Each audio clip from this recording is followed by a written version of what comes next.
Bismillahirrahmanirrahim. Assalamualaikum warahmatullahi wabarakatuh. Selamat datang di channel Kirana, channel kisah Rasul Nabi dan peradaban bersama Agus Mu'alif Rohadi.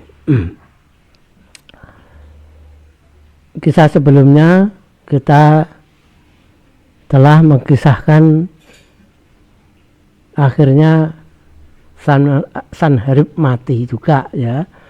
Sanherib mati juga, dan yang membunuh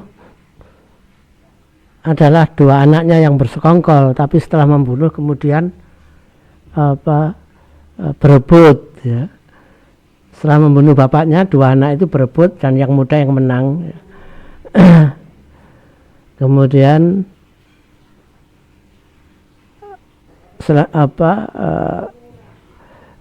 anaknya yang menang itu adalah yang paling muda yang namanya Esarhaddon, ya.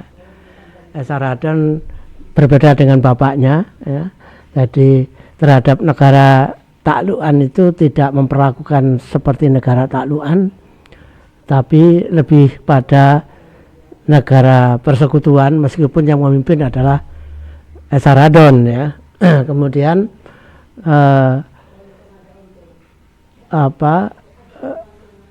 ketika Esarhaddon menaklukkan Yerusalem bisa dikalahkan.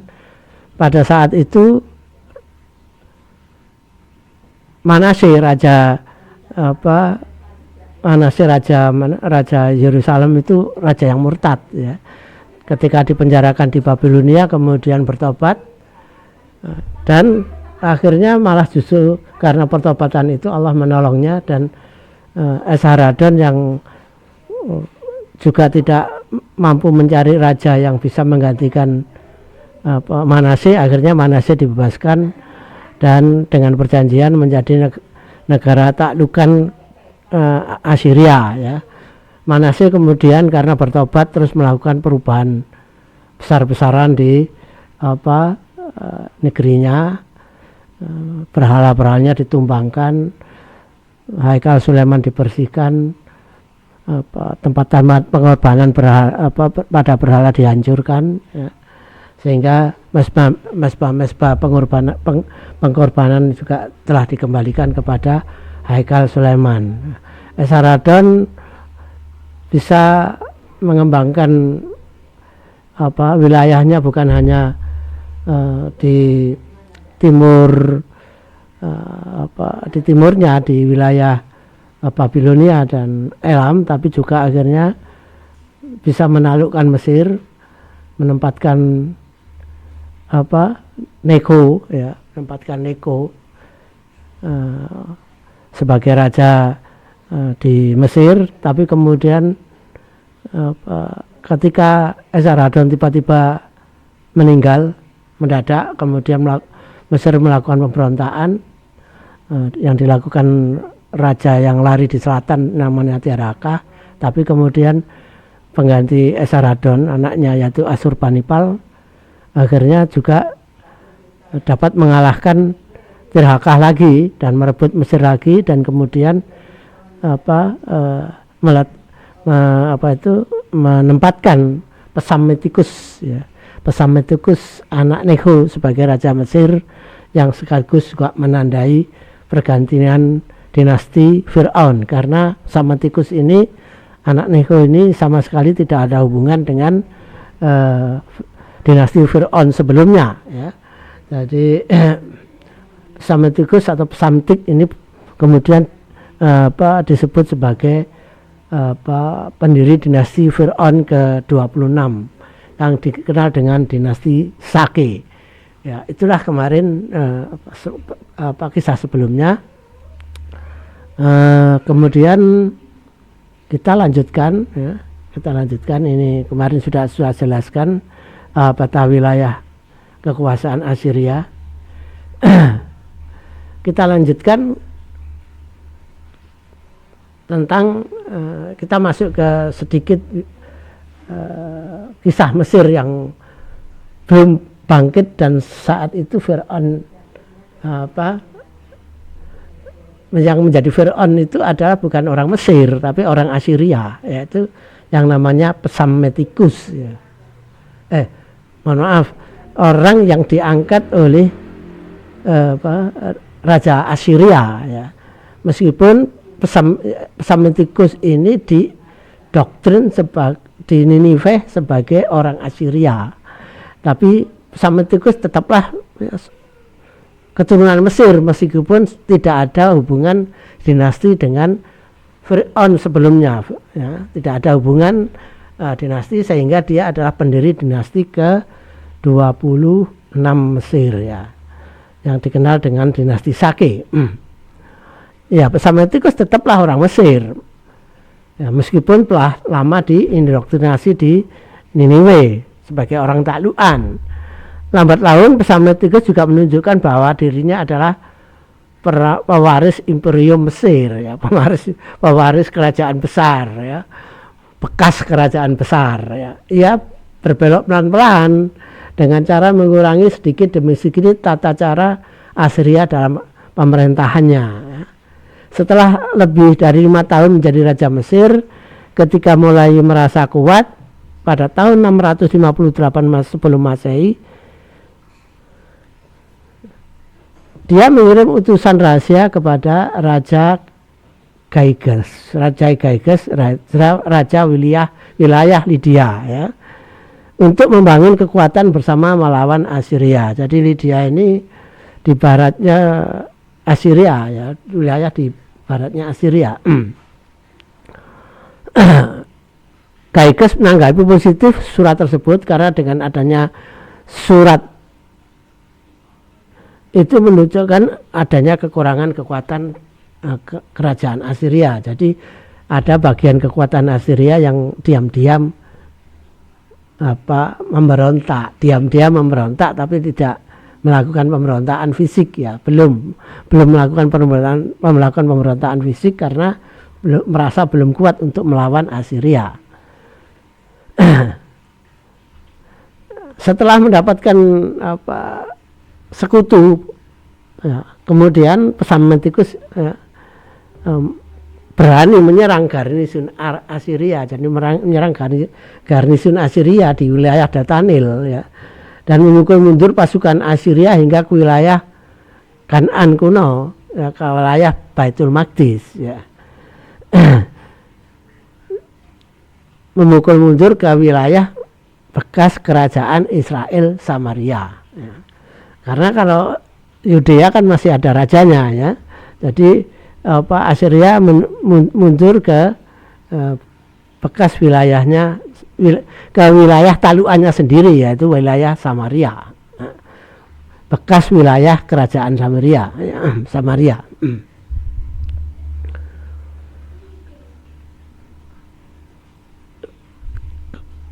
Psammetikus ternyata mendapat dukungan ketika melakukan pemberontakan pada Assyria, itu mendapatkan dukungan di Mesir cukup luas ya, sampai ke wilayah selatan ya, sehingga kemudian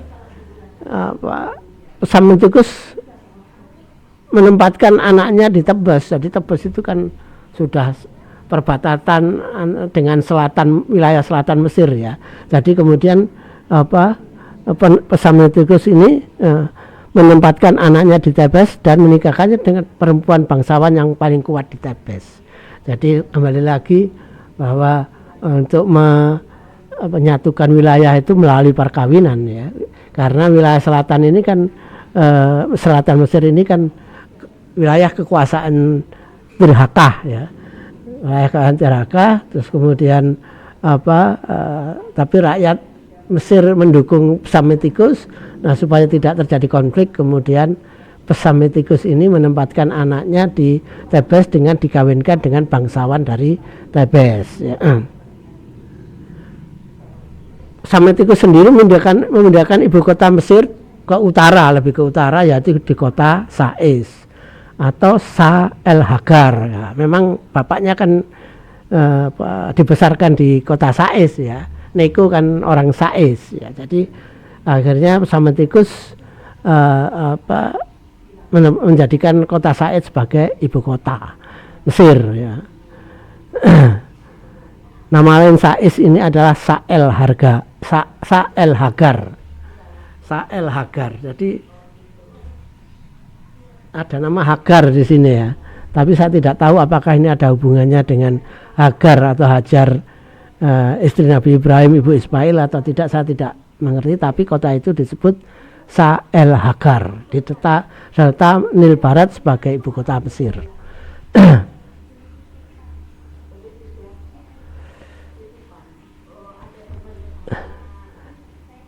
Namun persekutuan ini tidak lama karena tiba-tiba Lydia diserang lagi oleh Kimeria. Ya. Intervensi Kimeria terhadap Lydia ini, wilayah Lydia ini dibiarkan oleh Asurbanipal karena mengetahui bahwa Gyges telah berkhianat. Ya. Telah berkhianat sehingga wilayahnya di Mesir, wilayahnya Assyria, wilayah taluan di Mesir ini lepas karena bersekutu dengan Lydia. Ya. Jadi ketika Lydia ini diserang oleh Kimeria, dibiarkan saja oleh Asurbanipal. Ya. Assyria hanya mengirim pasukan untuk mengamankan perbatasan dari kemungkinan serangan Kimeria. Pasukan Kimeria berhasil membunuh Gyges dan merampok kota.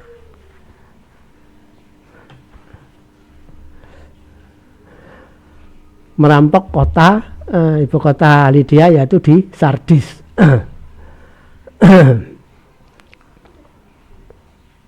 Asurbanipal juga mendapatkan keberuntungan lagi karena mendadak Raja Kimeria yang menaklukkan Lydia itu, yaitu Dugdame, terserang penyakit ganas yang membuatnya meninggal. Orang-orang Kimeria kembali ke negerinya dan tentara Asurbanipal kemudian masuk ke wilayah dia tanpa perlawanan dan mendapatkan wilayah Lydia tanpa peperangan. Jadi rezekinya Asurbanipal mendapatkan wilayah Lydia tanpa peperangan. Namun Asurbanipal tidak melanjutkan perjalanannya ke Mesir ya. Karena pada saat yang hampir bersamaan negeri di wilayah timur dan tenggara kerajaannya menunjukkan tanda-tanda akan melakukan pemberontakan. Nah, ada negeri-negeri kecil di sekitar timur dan tenggara yang meskipun kecil-kecil ada beberapa yang kemudian berusaha bersekutu untuk melawan Assyria. Yaitu kerajaan Skythia, Medes, Elam, Persia, Babilonia yang mencoba bersekutu, padahal Assyria juga punya hubungan dengan Skythia, Medes, ya. Itu ada hubungan, jadi ada hubungan hubungan persekutuan ya, hubungan persekutuan. Tapi Assyria mungkin terlampau dominan sehingga Skythia dan Medes atau Midian ini justru membangun persekutuan yang lebih erat dengan Elam, Persia, Babilonia. Ya. Tahun 653 sebelum Masehi, selepas invasi Kimeria di Lydia, Assyria dibantu sekutunya Skythia. Nah ini kan sebenarnya punya hubungan sekutu Skythia, tapi juga Skythia ini bermain mata dengan Medes ya. Terlibat perang yang melelahkan melawan pasukan gabungan Kimeria, Midian dan Persia. Nah, meskipun Assyria memenangi peperangannya, Asurbanipal harus menempatkan komandan perang dari Skythia, yaitu Madius, sebagai raja yang membawahi wilayah Midian dan Persia. Jadi kerumitan hubungan itu ketika akhirnya Skythia juga meskipun bermain mata dengan Midian dan Persia, tapi ketika terjadi perang Skythia ini kembali kepada Kimeria ya, dan kembali kepada Assyria dan membantu Assyria ya.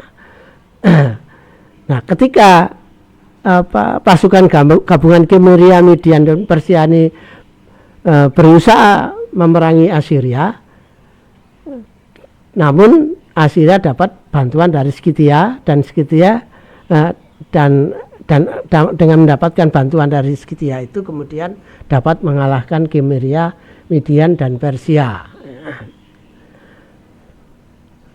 Ya, untuk mengikat Skythia, ya, lebih kuat, tidak lagi membelot, kemudian Assyria menempatkan orang Skythia yang membawai kerajaan Midian dan Persia, yaitu Madius, namanya Madius, yang membawai Midian dan Persia. Dengan demikian Skythia dapat memperluas wilayahnya, mendapat bagian dari Assyria, yaitu wilayah Midian dan Persia. Jadi cerdik juga Skythia ini ya.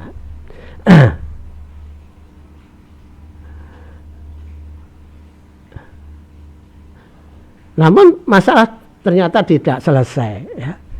Tidak lama setelah peperangan besar itu, adiknya di Babilonia justru mengkhianatinya ya.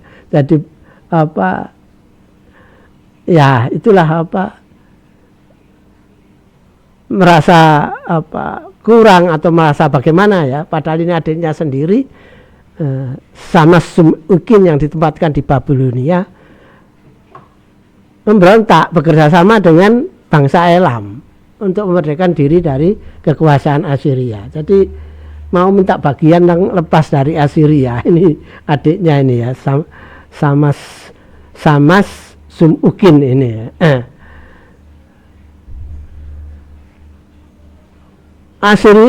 Asurbanipal ya, Raja Assyria Asurbanipal, karena sangat marahnya dengan persekutuan adiknya dengan Elam ini, mengerahkan tentaranya besar-besaran ya, yang dengan cepat dapat menumpas pemberontakan itu dan membuat adiknya kehilangan harapan dan kemudian bunuh diri ya. Asurbanipal belum selesai kemarahannya ya, karena dengan bunuh diri adiknya ini, terus mengejar ke wilayah Elam dan membakar kota-kota, kuil-kuil, meremukkan patung-patung dewa bangsa Elam ya, dewa Samas ya. Bukan dewa Sin, dewa besarnya adalah dewa Sin, ada dewa Samas dan dewa satunya ini Istar ya. Ada 3 dewanya orang Elam ini. Sama dengan dewanya bangsanya Akadia ya, sama. Wilayah Elam dihapus dari peta ya. Zigurat kuil-kuil yang kalau di sana disebut zigurat, dan istana raja di Susa dirampok ya. Dihancur rebukan, dirampok, dibakar. Nah itulah kota-kota dibakar ya. Asurbanipal membawa bukan hanya membunuh, tapi juga membawa siapa saja yang dapat dianggap mempunyai klaim terhadap tahta Elam ya. Diasingkan ke kota-kota bekas kerajaan Israel Samaria ya, dan membiarkan wilayah Elam dalam kekosongan pemerintahan dalam waktu yang cukup lama. Jadi Elam pada masa Asurbanipal ini hilang dari peta ya, hilang satu negara ya, yaitu kerajaan Elam ya, yang sebelumnya kerajaan Elam ini kerajaan yang luar biasa juga ya, pengaruhnya sampai ke India ya. Salah satu puaknya ini yang membangun peradaban dengan suku Harappa ya, yang kemudian melahirkan agama Hindu, ajaran agama Hindu. Ini orang Elam, ini suku Elam ya. Tapi pada masa Assyria rajanya Asurbanipal, kerajaan Elam ini dihancur leburkan, dihilangkan dari peta dunia.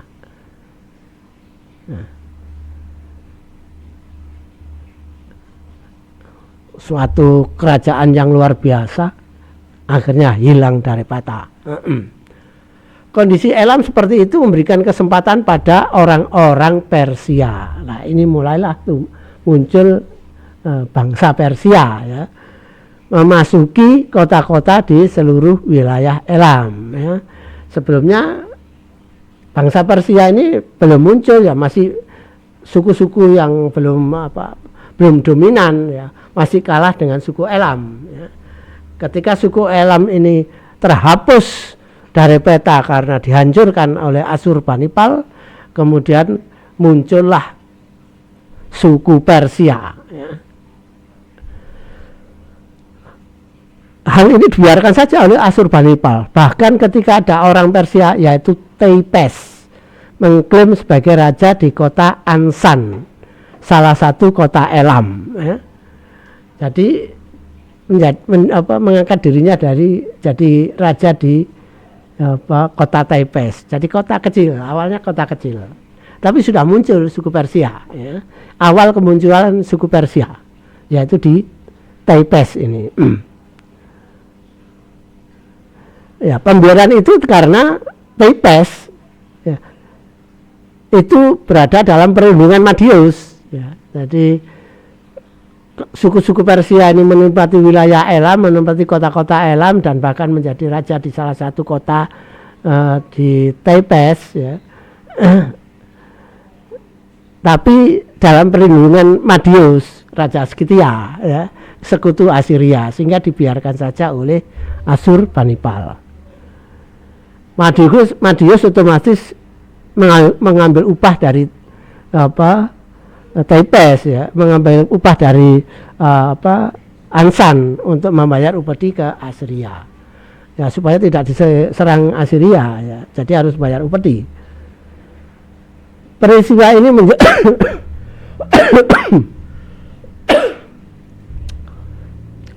peristiwa ini menjadi awal dari seluruh wilayah Elam akan menjadi wilayah Persia. Lambat laun akan seluruh wilayah Elam itu akan menjadi wilayah Persia.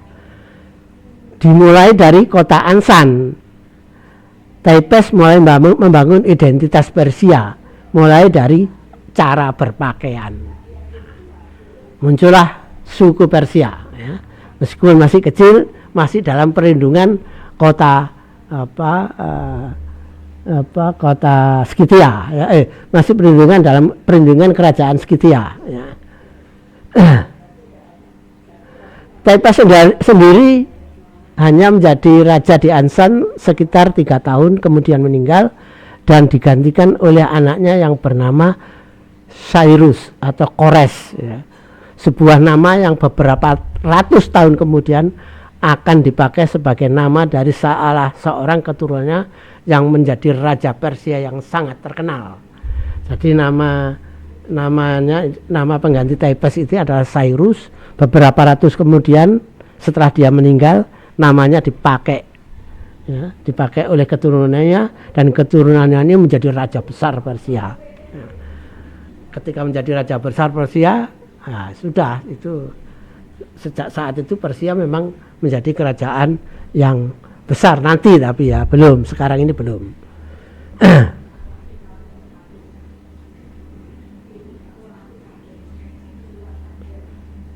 Ini adalah peninggalan kuil ya, kuil di kota Susa, kuil Elam ya.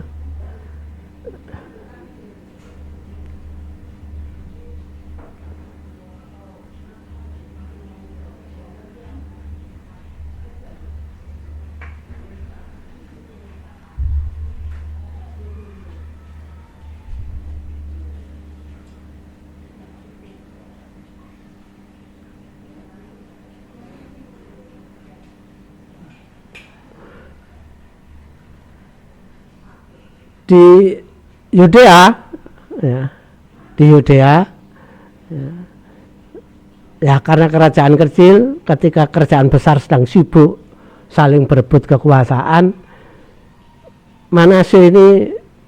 Manase raja Yudea pada saat ini tetap setia pada Assyria, dan ya dulu dia dikeluarkan di penjara Esarhaddon ya, tapi kemudian dikeluarkan, dijadikan raja lagi di Yerusalem jadi sangat panjang, cukup lumayan panjang kekuasaan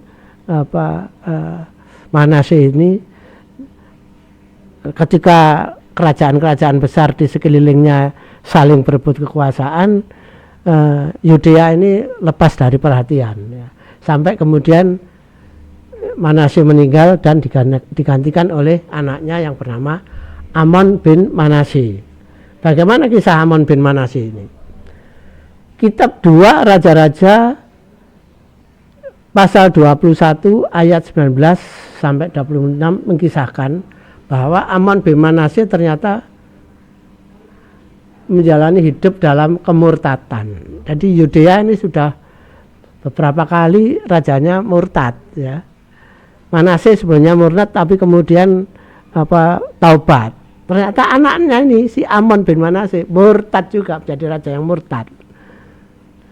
Karena murtad ya apakah karena murtad atau karena apa, tapi Amon hanya menjadi raja 2 tahun dan mati dibunuh oleh tentaranya.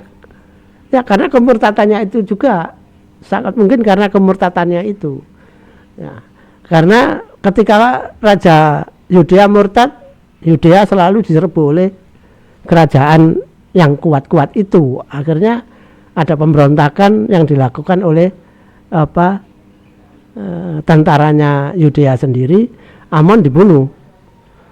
Namun Bani Israel tidak ingin kerajaan jatuh pada tangan para pembunuh Raja Amon. Jadi Bani Israel masih percaya bahwa kerajaan Yudea itu masih akan aman jika yang menjadi raja adalah keturunan Nabi Daud, meskipun murtad, pokoknya keturunannya Nabi Daud. Jadi meskipun rajanya dibunuh oleh tentaranya Amon ya, tapi Bani Israel tidak mendukung tentara yang membunuh Amon ya. Sehingga akhirnya para pembunuh para pembunuh Raja Amon ini diberontak ya, rakyatnya memberontak, terdesak, lari, dikejar-kejar oleh rakyatnya sendiri, kemudian dibunuh semua. Para pembunuh Raja Amon ini dibunuh semua oleh Bani Israel. Rakyat Yudea kemudian mengangkat Yosia bin Amon menjadi Raja Yudea menggantikan ayahnya. Saat itu Yosia bin Amon baru berumur 8 tahun. Ya masih kecil ya. Ya kan memang Amon menggantikan Manasye ya. Baru punya anak kecil. Tiba-tiba dibunuh. Akhirnya anaknya yang masih umur 8 tahun ini kemudian menjadi Raja Yudea. Yaitu Yosia bin Amon, umurnya baru 8 tahun.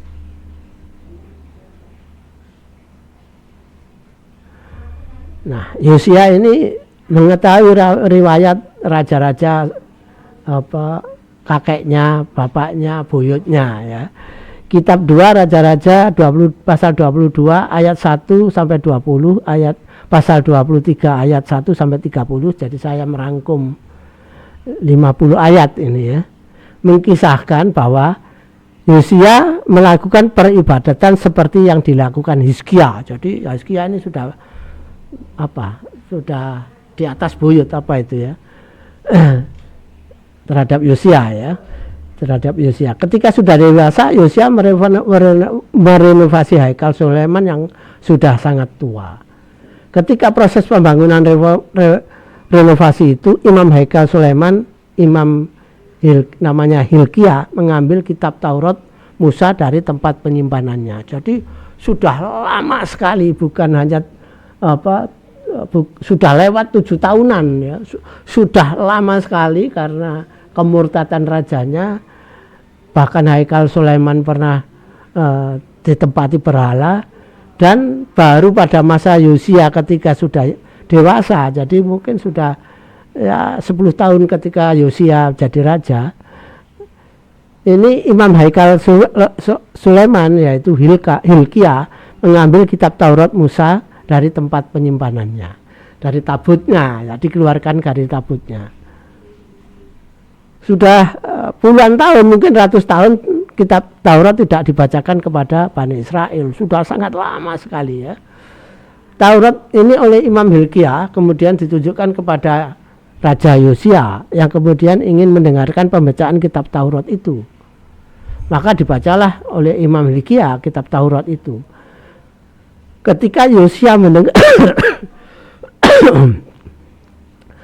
Ketika Yosia mendengar bacaan Taurat tersebut, dia menjadi ketakutan atas akibat dari perbuatan raja-raja pendahulunya maupun yang telah dilakukan oleh rakyat Israel, yaitu yang mereka leluhurnya, raja-raja sebelumnya yang murtad menyembah berhala ya.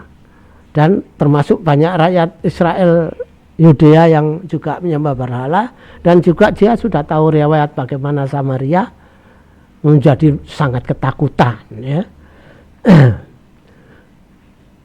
Yosia sangat takut akan murka Allah atas Israel yang akan menimpakan malapetaka kepada Bani Israel dan negeri Yudea. Yosia menangis tersungkur ya, setelah mendengarkan riwayat Taurat dan dibacakan sejarahnya raja-raja di sebelumnya, termasuk riwayat Samaria, raja-raja Samaria, riwayat nabi-nabi sebelumnya dikisahkan oleh Imam Hilkiah. Itu membuat Yosia sangat ketakutan sehingga menangis dan tersungkur ya. Pembacaan laulah Taurat dan riwayat kerajaan Samaria dan Yudea itu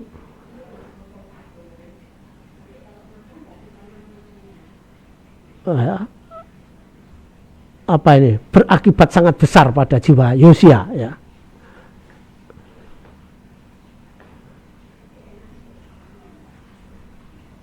Kalau kita lihat itu berarti tahun 600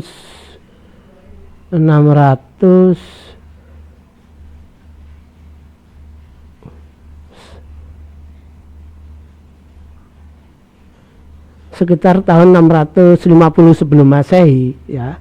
Jadi Yosia ini mungkin sekitar tahun 640-an sebelum Masehi ya.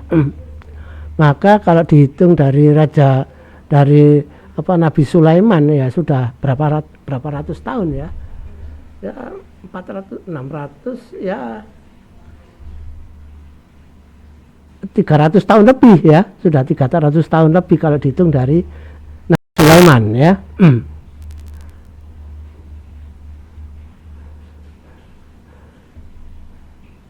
Baru muncul raja baru yaitu Yosia bin Amon yang betul-betul mempunyai kesadaran untuk kembali kepada ajaran Taurat ya. Atas pertobatannya ini ya, pertobatan Yosia ini, seorang nabi perempuan Bani Israel yaitu Nabiah Hulda. Jadi ada nabi perempuan yaitu Hulda namanya, makanya Nabiah Hulda menyampaikan firman Allah kepada Yosia bahwa sesungguhnya Allah telah murka. Sesungguhnya Allah telah murka dan akan mendatangkan malapetaka pada negeri ini dan penduduknya karena telah melupakan dan meninggalkan Allah. Namun Yosia akan meninggal dalam damai dan tidak menyaksikan malapetaka yang akan jatuh pada Bani Israel dan negerinya. Ya, jadi azab untuk Bani Israel Samaria sudah, untuk Yudea belum, tapi pada masa Yosia ini karena pertobatannya itu, maka azab ini belum sampai ke Yudea. Sampai Yosia meninggal juga azab Allah yang pertama kepada Bani Israel ini belum sampai ke Yudea ya.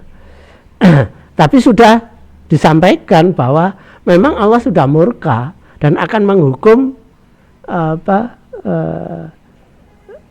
Yudea, dan Bani Israel di Yudea ya, akan diazab oleh Allah.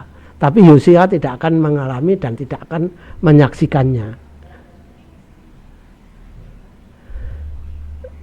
Firman ini juga menunjukkan bahwa ya tidak akan lama lagi ya. Tidak akan lama lagi Yudea akan tertimpa azab yang pertama seperti halnya yang diinformasikan pada Quran surat Al-Isra ayat 4-7. Samaria sudah kena azab tinggal Yudea menunggu waktu azab ini datangnya kapan, tapi bukan pada masa Yosia ya. Azab Allah itu sudah jatuh. Jadi informasi dari Nabi Yahuda itu menunjukkan bahwa azab Allah itu telah jatuh, tidak bisa dihindari lagi, hanya saja tidak sampai menimpa Yosia ya.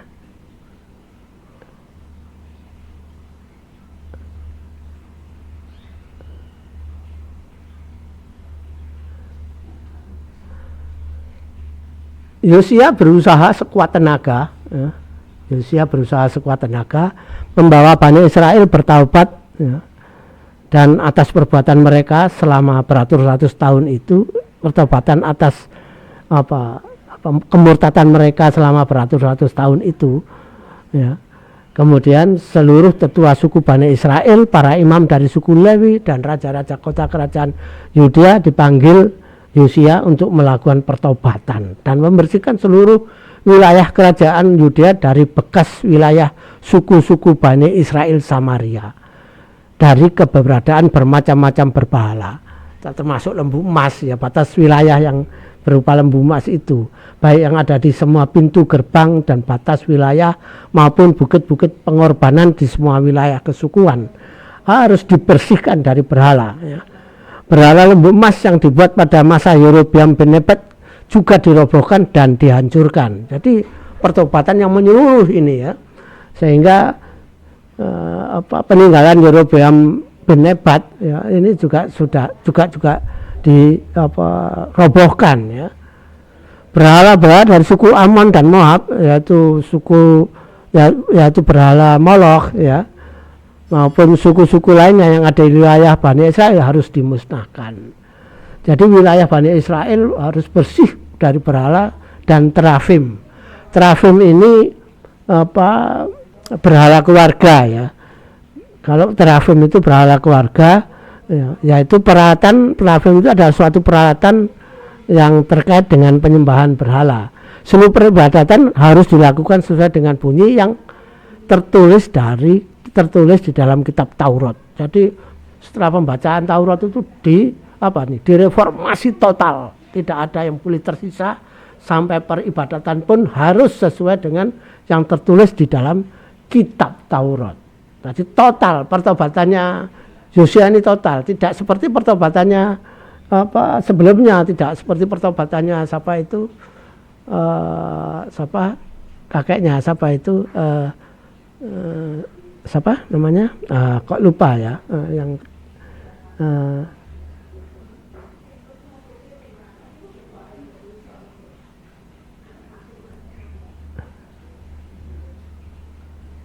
Manasye bin Hizkia ya.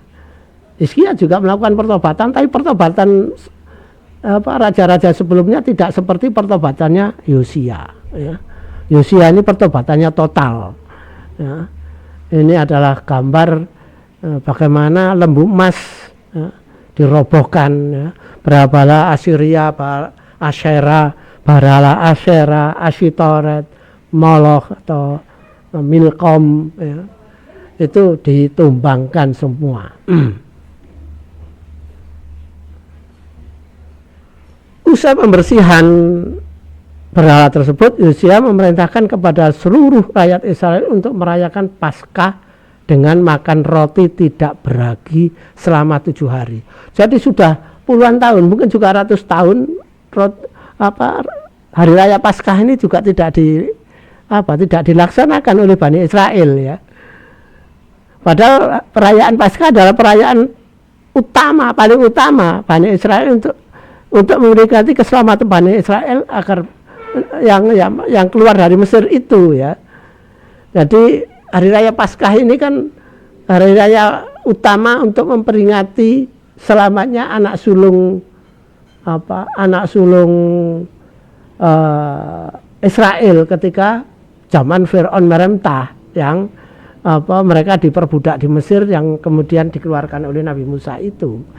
Ya, ketika selamat dari azab Allah ketika membunuh anak sulung itu, itulah hari raya Paskah. Karena anak-anak sulung Bani Israel lepas dari azab Allah yang membunuh anak sulung di seluruh wilayah Mesir.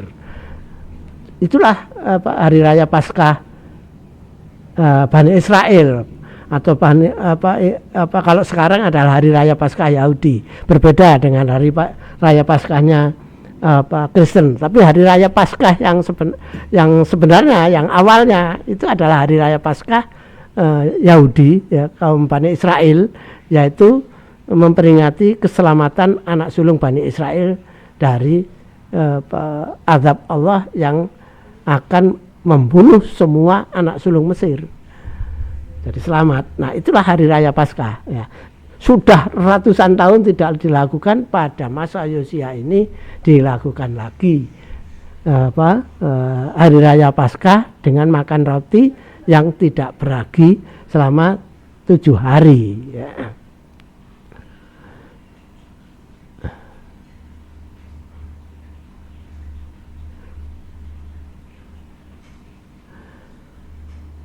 Haikal Sulaiman juga direnovasi oleh Yosia, ya.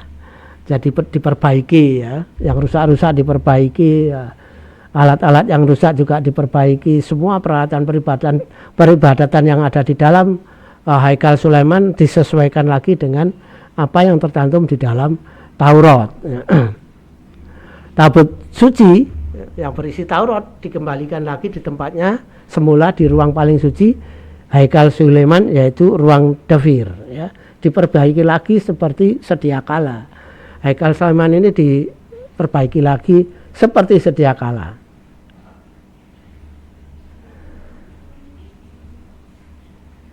Apa yang terjadi di Yudea ini, ya, karena kecil, ya, wilayah Yudea ini kecil, wilayah yang hanya seluas berapa ini, ya, wilayah suku Yudea dan suku Benyamin kecil sekali sebenarnya.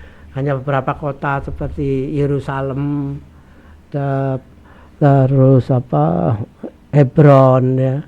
Yerusalem di selatan itu Hebron, Betel, kemudian ya kecil sekali, beberapa kota saja, ya, termasuk kota di suku Benyamin, ya kecil, ya. Jadi ya kecil lah, ya. 2 suku saja, ya. Apalagi suku Benyamin itu adalah suku yang terkecil, ya. Meskipun sedangkan suku yang terbesar itu kan suku Manasye, ya. Jadi kerajaan Yudea itu kerajaan kecil sekali. Jadi apa yang terjadi di kerajaan Yudea, kembali lagi reformasi ke ajaran tauhid ini, tidak mendapatkan perhatian dari Asurbanipal. Karena apa?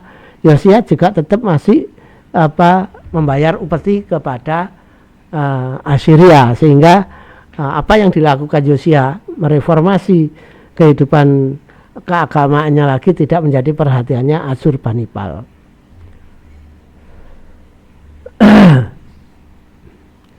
Di Assyria, nah kembali kita di Assyria, ketika Asurbanipal meninggal karena sakit pada usia tua, yaitu pada tahun 627 sebelum Masehi, kekuasaannya digantikan oleh anaknya, yaitu Asur Erilu Ilani.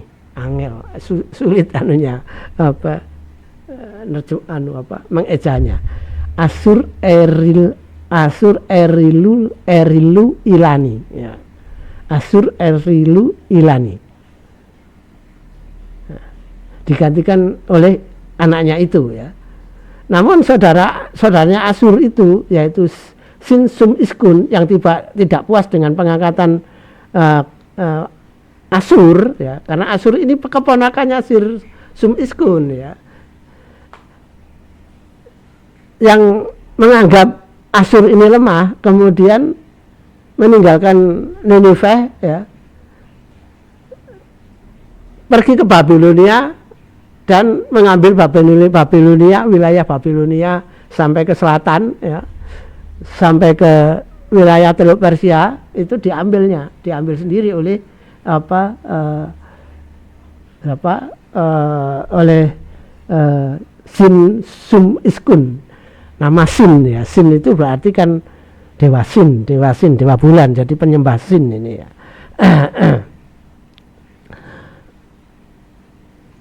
Seperti biasanya memang seperti itu kerajaan-kerajaan kalau ditinggal mati rajanya kemudian berganti raja, ya selalu kisruh seperti itu. Pergantian kekuasaan imperium besar dapat menimbulkan pergolakan di negeri-negeri dalam kawasan. Assyria pecah, Raja Skythia melebarkan perbatasannya dengan mendesakkan ke wilayah Urartu. Jadi ambil tindakan sendiri. Ya. Jadi Urartu diserbu oleh Skythia. Ya. Sebelumnya Urartu kan sudah bayar upeti ke Assyria lah. Tapi begitu Assyria kacau, Urartu ini diserbu oleh Skythia. Ya.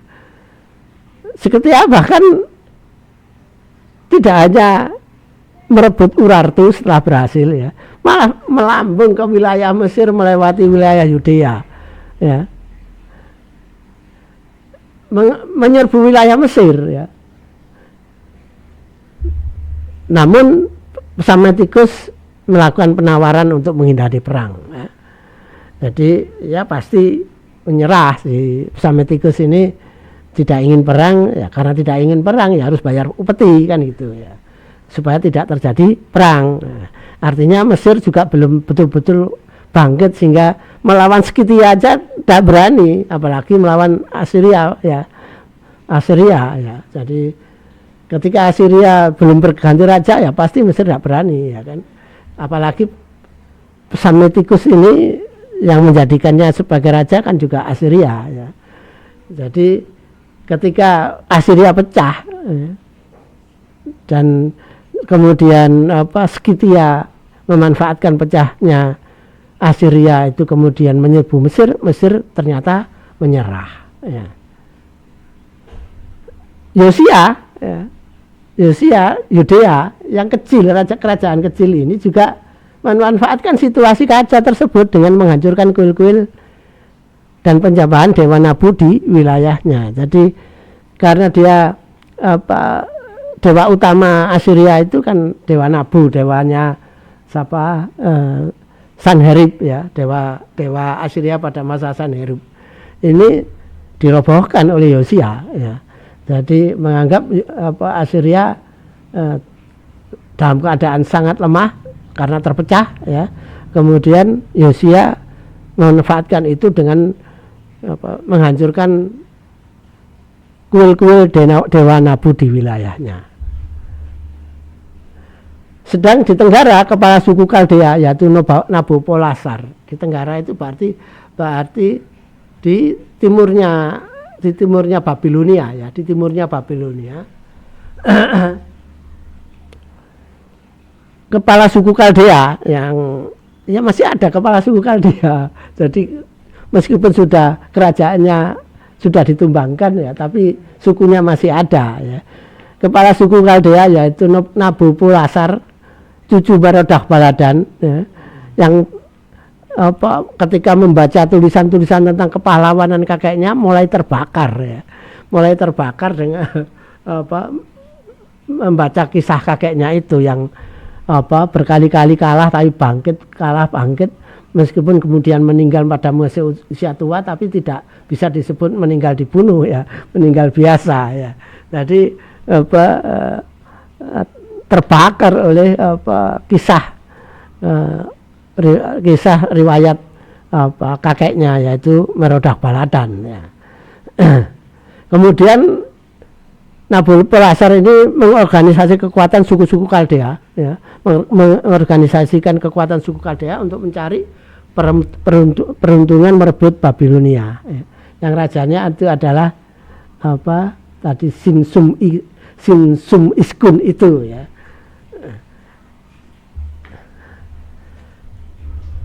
Terdapat situasi yang unik di wilayah Tenggara. Nabopolassar, ya, awalnya membantu Sinsum Iskun, ya.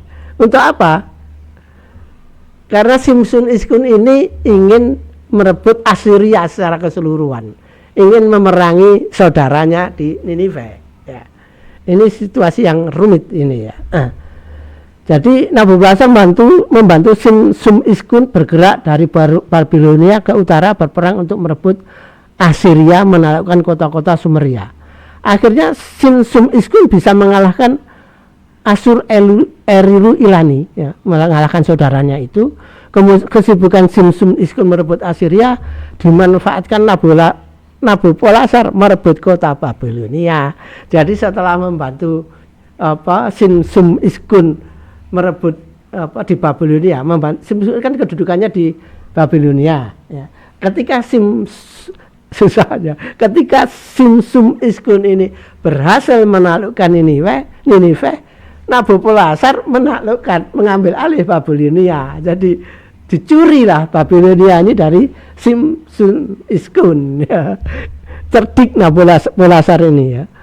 Tapi ternyata tidak berhenti sampai di situ. Ketika setelah merebut Babilonia, Nabopolassar ini terus bergerak ke utara, memerangi dan mengambil kota-kota di sepanjang sungai Tigris, dan akhirnya mengancam Ninive. Jadi luar biasa Nabopolassar ini, terbakar oleh riwayat kakeknya ya.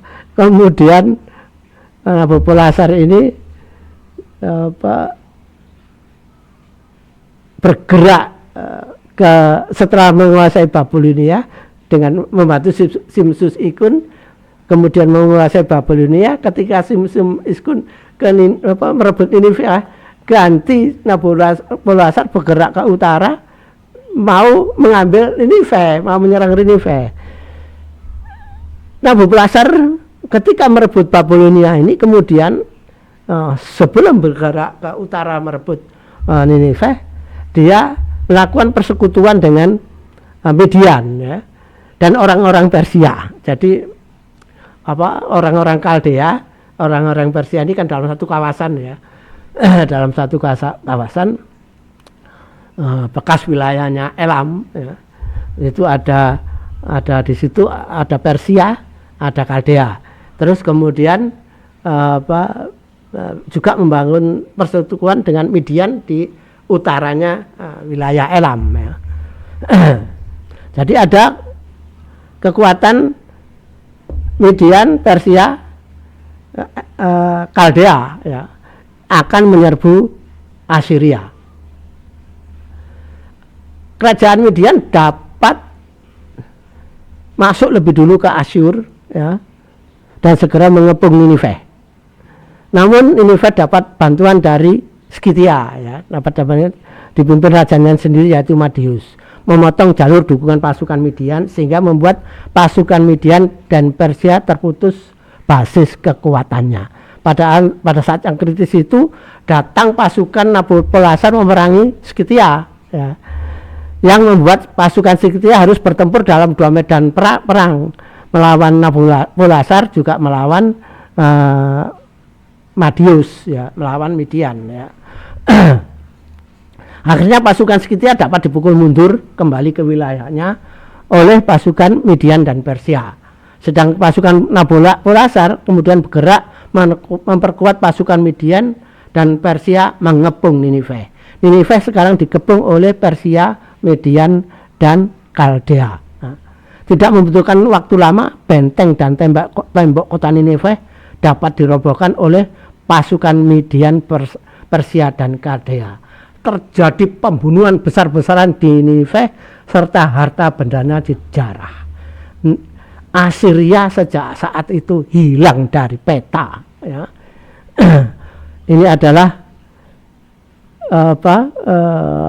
lukisan bagaimana benteng Ninive diserbu oleh pasukan dari 3 kerajaan, yaitu Kaldea, Persia dan Midian.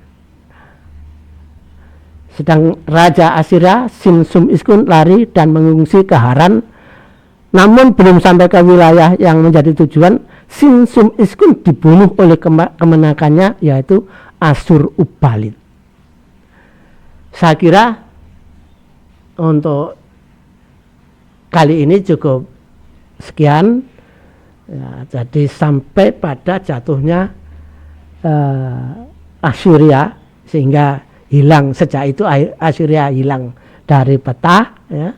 Kota Ninive hancur, lebur, tidak berbekas ya, sehingga disebut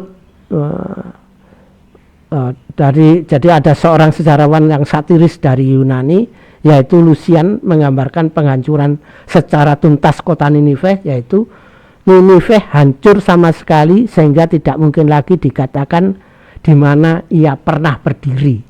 Tidak ada jejaknya sama sekali. Itulah nasib Ninive, ya. Saya kira untuk kali ini cukup sekian. Nanti akan kita sambung lagi karena setelah ini akan muncul kerajaan yang menjadi hamba Allah untuk menghukum Israel Yudea. Saya kira demikian. Billahi taufiq wal hidayah. Wassalamualaikum warahmatullahi wabarakatuh.